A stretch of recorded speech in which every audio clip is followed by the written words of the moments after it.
when Muhammad would come back from this cave or wherever he was, and all right, Angel Gabriel told me some more stuff, and they listened, his companions, and they memorized it, and they say it to each other, and eventually they wrote it down, and that became the Quran.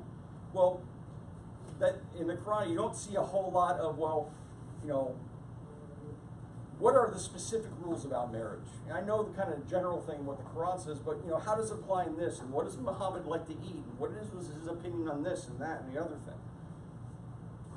The companions around Muhammad started to write all the stuff that he said in his daily life. These are not verbal inspirations from Gabriel. These were like his sayings and his deeds. This is like down to like stuff he liked to eat and how he liked to eat it. So these are the sayings and deeds of Muhammad as recorded by his companions. They contain detailed ethical teachings and rules on living. So most of those rules, they're in general in the Quran, but they're not specific. A lot of that stuff comes from the Hadith. The Quran is pretty small. It's only about maybe a fifth of the Old Testament and maybe about 35–40% of the New Testament. So it's not really big. The Hadith is volumes. So this is a picture of volumes of it. But I will say, not all Muslims agree. There are divisions in Islam about which hadith are really real and which ones are kind of like, oh, you're interpreting that wrong. So there are schools of thought about the hadith. Apologetic point. As far as I'm concerned, there's nothing in Christianity like this, right? There is something in Judaism like this. So the Jews have the Torah. We have the Torah as well, right? You know, the Pentateuch in the Old Testament. With rabbinic Judaism starting with the fall of the temple in 70 AD and before, the rabbis started doing commentary on, say, a scripture in Deuteronomy. It says, you can't do this. Okay, but what are the rules? Now, can I do this? Can I do this if it's like that? And so some great rabbi would have an opinion, and they'd write around that scripture, here's my opinion from Rabbi blah, blah, blah. And then some other rabbi 50 years later would have an opinion on his opinion, and somebody would disagree.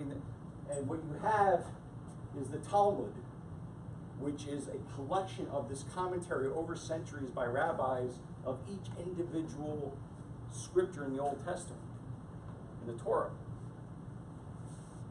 Most of Orthodox Judaism, the practices and theology come from the Talmud. The origins in the Torah, but the application and all the theology and what does it mean and all that stuff comes from the Talmud. Orthodox Jews, you know, we hear a Talmudic scholar and stuff, and they sit there and they read forever. That's what they're reading, the Talmud. Rough equivalent of that is the Hadith for the Islam, for Muslims. We don't have anything like that, as far as I'm concerned. We have lots of Christian writings over 2,000 years.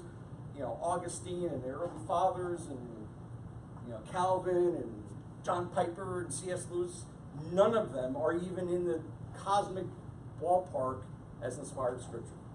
We go back to the scripture. There is no the closest thing you have in Christianity that might be in Roman Catholicism when the Pope writes a papal bull and it's infallible and it's church law. But the rest of Christianity doesn't follow that, or Protestants or whatever. So it's interesting. So, well, the Quran says, well, it's the Quran plus the Hadith. So the Islamic imams, the ones that study for all their lives, that are passing judgment. Sharia law, you heard Sharia and say, oh, you're going to impose Sharia, and it's all. Sharia mostly comes from the Hadith.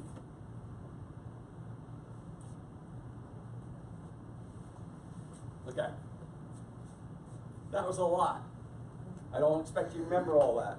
But I wanted to kind of set, you know, here's what Muslims are taught about the life of Muhammad and what are the sources of authority.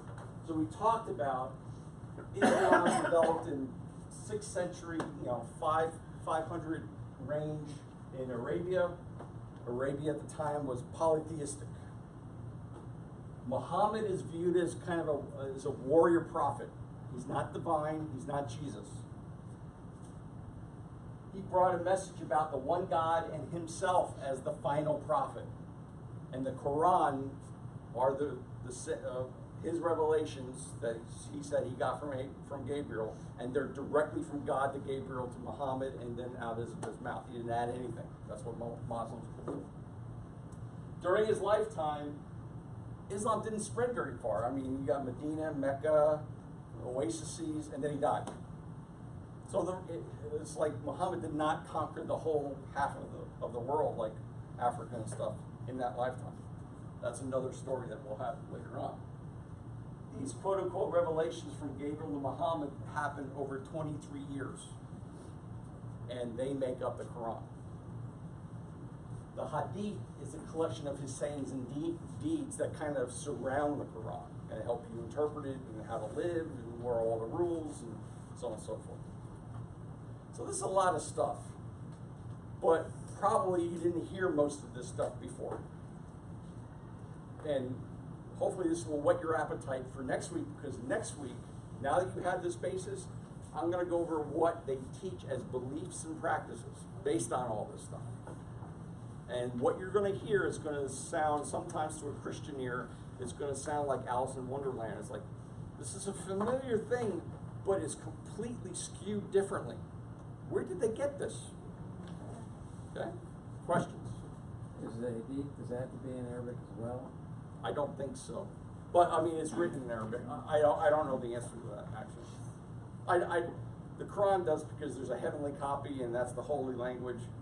I would assume that the Hadith it's all studied in Arabic, but I would assume that other countries, if they're not Arabic speaking, they would have English or French copies or whatever. Questions? We'll see you next week.